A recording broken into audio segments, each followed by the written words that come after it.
Hi good morning అందరికీ. గరం గరం చాయ్ తాగారా? మా ఊర్లో అయితే వర్షం పడుతుంది, చల్లగా ఉంది వాతావరణం. మీ ఊర్లో వర్షం పడిందా లేదా కామెంట్ బాక్స్లో కామెంట్ చేయండి. అలాగే ఈరోజు 10th పిల్లలకైతే ఎగ్జాము స్టార్ట్ అయిపోయింది. పిల్లలందరికీ ఆల్ ది బెస్ట్. కూల్గా రాయండి ఎగ్జామ్, టెన్షన్ అయితే ఏం పడొద్దు. Thank you. ఈరోజు టిఫిన్ వచ్చేసి ఉప్మా చేస్తున్నా.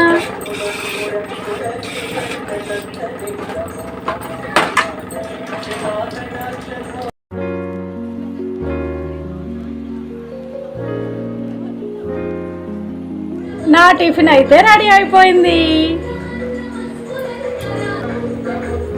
స్టవ్ చిన్నగా పెట్టిన, అందుకే చిన్నగా మరుగుద్ది ఛాయ మెల్లిగా.